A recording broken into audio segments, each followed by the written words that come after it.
So as you can probably tell by the excess of orange that I'm wearing, we're here at a live train depot. So we are here today at Freightliner's depot in Southampton, and we've come here to announce our latest diesel project. My name's Paul Isles, I'm project manager with Accurascale, and today is going to be a pretty interesting day.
Amongst all these 66s and all the work that's going on with the intermodal traffic, it's time to announce our next diesel project, and that is the humble Class 08.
So the question is, with so many other makes on the market, why are we doing an 08? And again, we could be quite flippant and say because we can, but the 08 is such a useful shunting engine that really every range deserves to have an 08 in it, and it just suits our purposes to have the 08 in our range of models. This loco behind me, 08785, was the first of Freightliner's locos to get the G&W orange, and we thought it appropriate that we come down here today to Southampton at the invitation of Freightliner, cast our eyes over it and get some much needed survey and surveying work done on it. So is 785 entering traffic in 1960? It's kind of one of those earlier examples, but it's certainly not the earliest. There's nearly 1,000 08s were built, and if you include the 09s and the 10s as well, you're not far short of 1,200 of these vehicles coming into service. Now, they got everywhere, covered every inch of the UK. It's what makes them such a useful engine. And although times have changed and they came out of traffic because their traditional work evaporated, they have found other uses, and that's why we find ourselves here at Southampton today, because Freightliner are using theirs almost in a traditional manner. The 08 here is the latest in a line of shunters that have shunted the docks here at Southampton. So if you take it back to the B4s and then the Yank tanks and then the Class 07s, the 08s are the logical successors to that. And it's been fantastic spending time here today with Freightliner and seeing how these locomotives actually work. All in all, a very useful engine and one that we're really excited to be modelling.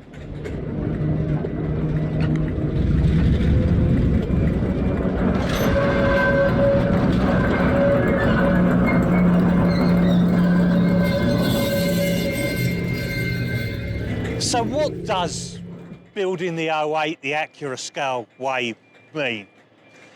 Well, the same way as we approach our bigger diesels, and we've certainly seen plenty of 66s here that we've modelled, it means adding lighting, means adding sound, all of which done from scratch and done to our normal standards. It means a coreless motor for fine degrees of control. It means attention to detail. So again, we'll be covering almost as many combinations as we can. And with the 08, there are a lot of combinations. And what we'll do is we'll take you around the locomotive and just point out some of those places that we'll be modelling and paying attention to.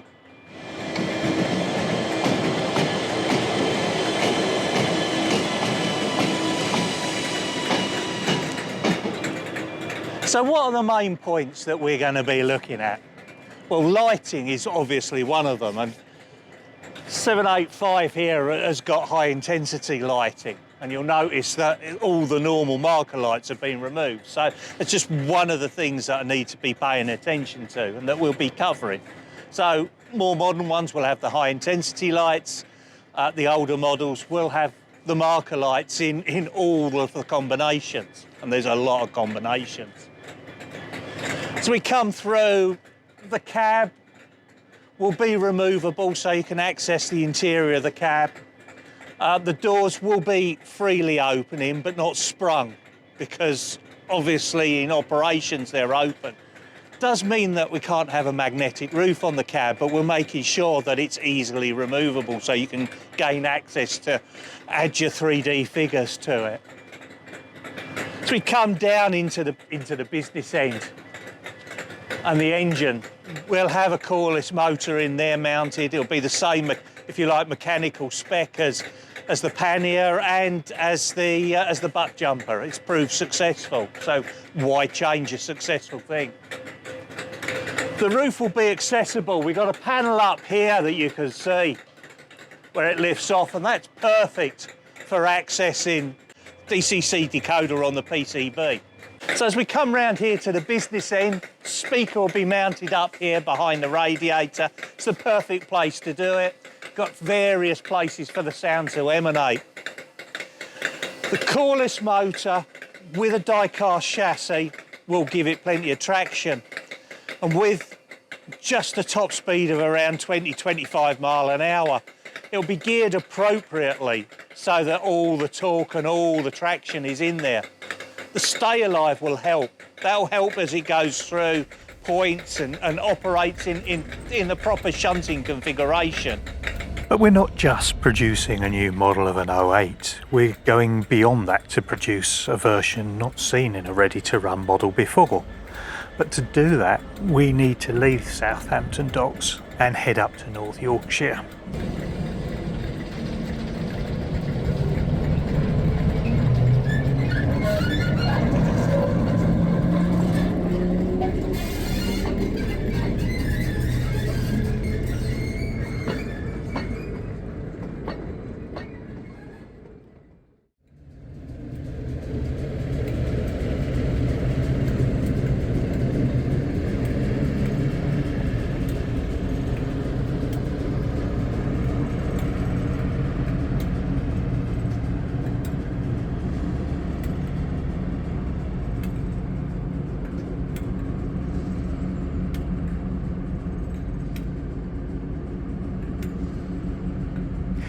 So here we are in Yorkshire at the Keighley and Worth Valley Railway, and we're here to take the story of our Class 08 tooling onwards a bit. It's a long way from Southampton, admittedly, But we've come here for a very special reason and for a very special modification to the Class 08. So what are we here to see? Well, in this instance, it's the Class 089, which is a cut-down version of the Class 08. It's important that when we look at new tooling, we try to get as many variations as we can in, especially when those variations haven't been covered before in ready-to-run models. And part of this is what we're going to do with taking the cut-down version. It's not just simply a case of lopping the bottom off. There's some quite intricate bits and pieces and alterations that need to be made. And there's certainly some engineering challenges that need to be overcome. So, big question, what is a cut-down 08? The Buryport and Gwyndraeth Valley Railway had long been maintained by British Rail. And originally they kept a fleet of Class 03 shunters there that had been lowered to take into account the various bridges and logistical problems that got in their way. When these were time expired, it was time to introduce the Class 08. And so what happened at Landor Depot was they lowered the height of the 08 so it would fit beneath those bridges and bits and pieces in the port. It's not just simply a question though of lopping the body off the engine compartment or lopping the bottom off the cab. It's actually quite a bit more involved than that. And as you can see, all the parts are there. They're just altered and they're not as deep as they were. So from the engine compartment covers through to the cab itself and its altered profile, it's actually quite a significant difference, and it's particularly so when you compare it with a standard 08. But what other challenges does this present? It's not just modelling the bits that sit above the sole bar. It's about fitting in the technology. So the motor has to sit a little bit deeper.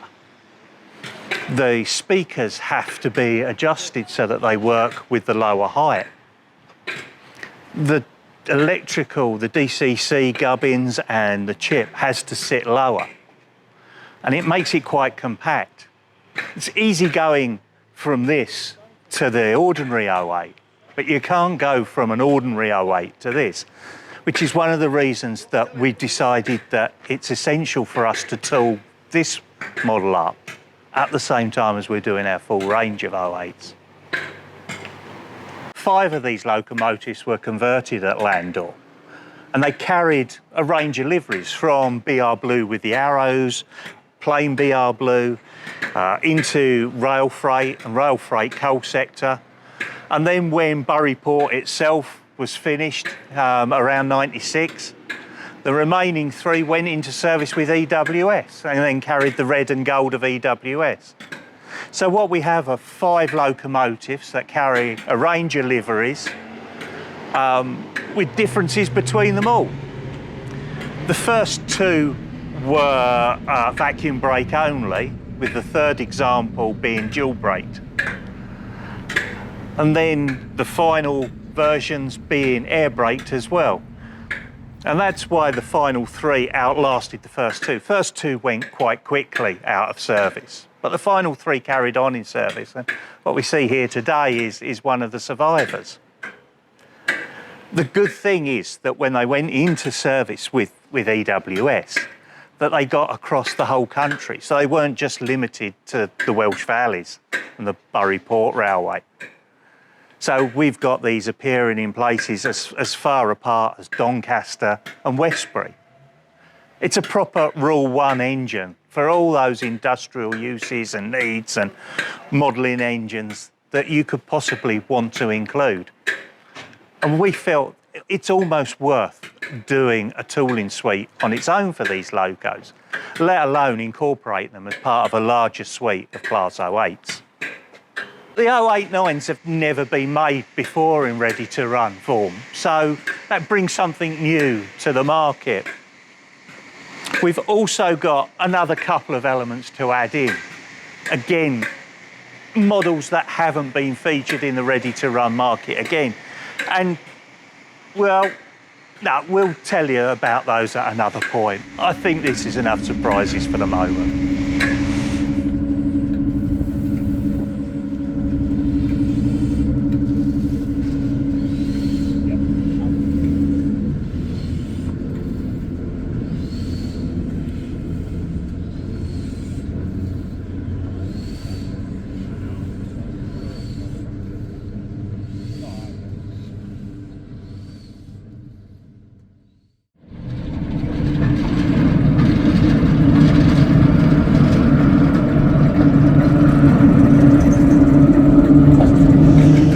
Be a number of liveries in our first run.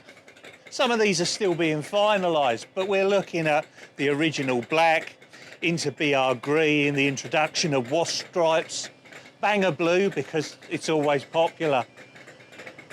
We'll also be covering things like Freightliner orange and the racing green, and the cut down cab versions will be in EWS and rail freight. But there's so many liveries for these, and we will be covering all liveries we go through.